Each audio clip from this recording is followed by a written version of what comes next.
The Dallas Mavericks' next move has been revealed, and now that we know for sure the Mavericks are going to use their pick to draft Cooper Flagg, the structure of this roster is in question. Cooper Flagg being both the best offensive and defensive player of this draft, it is a no-brainer that he is going to be a starter for this team and get starter quality minutes.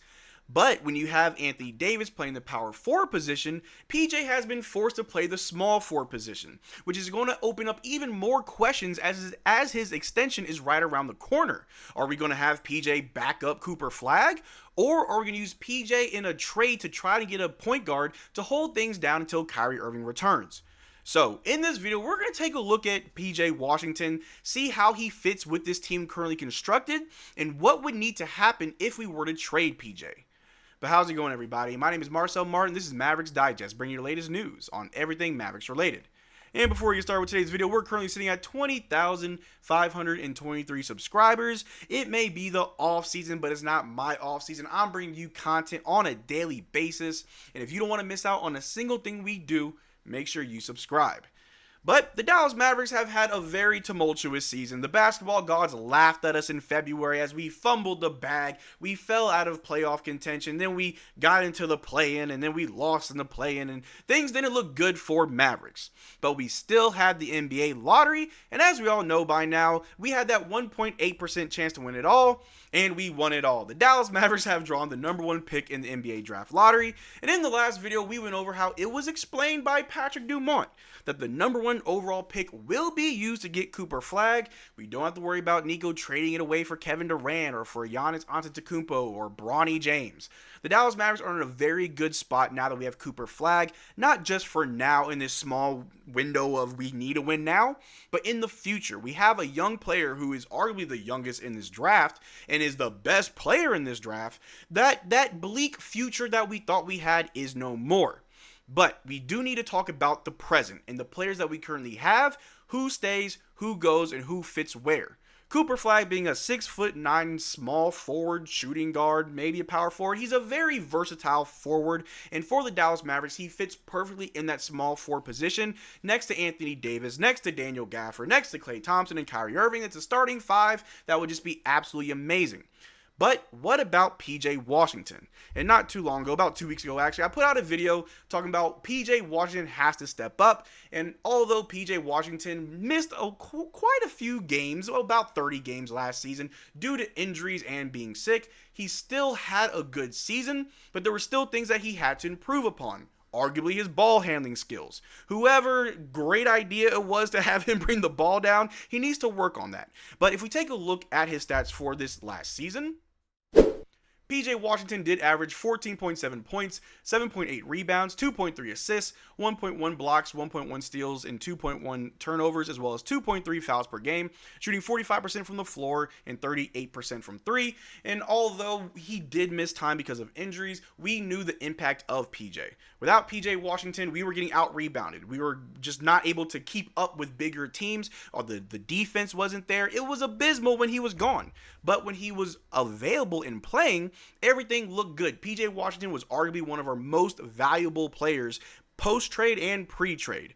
But that doesn't mean that things are always going to look that way. PJ Washington did have a pretty bad end to the season. A few games were pretty rocky, especially the game against the Memphis Grizzlies in the second round of the play-in, where he didn't score a single point, and a lot of fans were already fed up with him. But the Dallas Mavericks have a glaring need, and it is for a point guard.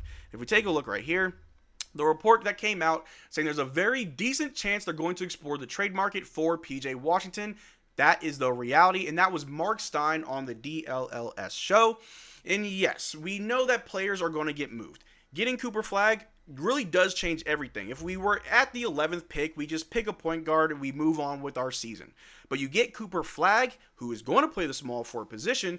Now you got to worry about PJ. Now you got to think about the point guard that you still need. And although we have Brandon Williams, at the moment of this recording, we still have Jaden Hardy, we have Dante Exum, as well as Spencer Dinwiddie, but you know that you can improve at that position. And with PJ wanting an extension, and we don't know how much money he actually wants, but there is an extension for PJ just around the corner, we have to make a decision. Is he going to be okay with coming off the bench to a rookie?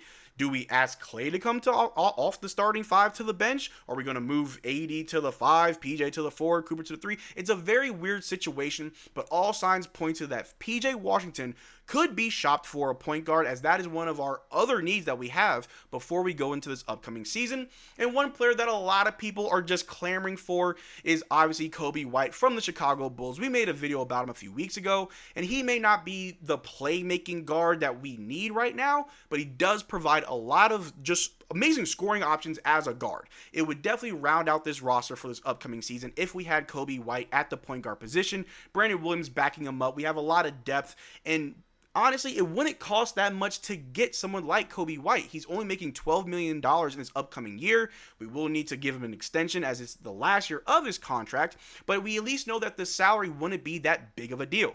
But if we take a look at the other reports that did follow, even with a Gafford or PJ attached, the Steinline considers it unlikely that the Mavs will be able to trade for Coby White this summer without including additional draft capital. He mentioned this during Bobby's Trade Machine segment on DLLS Mavs. So yes, Gafford or PJ, and I don't want to trade Gafford. I think we've gone way too long without serviceable big men on this team. But if it is going to be PJ Washington, obviously you would have to attach some picks to it. Coby White did have a great year last year playing alongside Josh Giddey, and unfortunately they did lose a tiebreaker with the Mavs, which resulted in us getting Cooper Flagg. So I'm pretty sure if we wanted to do a trade with them, they would definitely want some picks in return. And after this last season where picks were just going left and right, we don't really have too many that we can mess around with. But if that is the price, a lot of people are saying that's what you need to pay. But why would the Bulls trade Coby White? Well, they have another point guard who is actually asking for a big payday. The report came out just the other day that Josh Giddey is hoping to command a 5-year, $150 million deal. Too high, too low, or just right? Well, the way Josh Giddey played last year, it was really a redemption arc after what happened in Oklahoma. So if the Bulls decide to go in this direction and give Josh Giddey that big contract, well, there you go. You got your starting point guard, your main point guard. You can trade Coby White as you have other backup guards as well. You get PJ to pair alongside Josh Giddey, and they make other moves. They can do whatever they want. But that may be the route that the Mavericks need to go. Maybe not Coby White, maybe any other point guard that would be serviceable, that fits exactly what we're doing. But if it's going to be Coby White, maybe trade PJ, attach some picks to it. Some people say that's an overpay. Some people say that's exactly what you want. But if we take a look at Coby White last season, he averaged 20.4 points, 3.7 rebounds, 4.5 assists, 0.2 blocks, 0.9 steals, 2.4 turnovers, and 2.1 fouls per game, while shooting 45% from the floor and 37% from three. Not the biggest playmaker at only 4.5 assists per game, but that 20 points per game is pretty nice. I don't think that would really translate on this Mavericks team when you've got when you already have Anthony Davis as a scoring option, arguably your number one to start this season at least. Then you got Cooper Flagg, who could be the second scoring option. You got Klay Thompson, Najee Marshall. You have a bunch of other players that can score. So obviously Coby White's numbers may drop, but at least you know that's someone that can get his own bucket. He can go out there and score. And then whenever Kyrie comes back, boom, you got Kyrie sliding in at the one to start. You got Coby White to back him up. And things look good for the Mavericks. But it is something that we need to take into account, because if you trade PJ, you're not just losing a power forward, you're losing one of your best defenders. And if defense wins championships, we need to make sure our defense does not waver. We know what it was like last year when we didn't have PJ. We had to rely on Maxey. The defense was bad. The rebounding was low. It was not a good situation. So if you do end up trading PJ Washington for a point guard, well, who's going to back up Anthony Davis? Who's going to back up Cooper Flagg? We still need backups. This upcoming free agency is going to be pretty tough, as there's not that many unrestricted free agents that we can go after. Restricted free agents may be a little bit tricky. Some trade targets. There's a few guards that should be made available. The Mavericks should definitely take advantage of. If we take a look right here, if we take a look at Coby White's contract, like I said, he's about to go into the last year of his contract where he's only owed $12.8 million, which is not that hard to match. He will then be an unrestricted free agent, so maybe we could trade for him knowing that he wants to stay. Maybe he wants an extension. Maybe he wants to be traded. Who knows?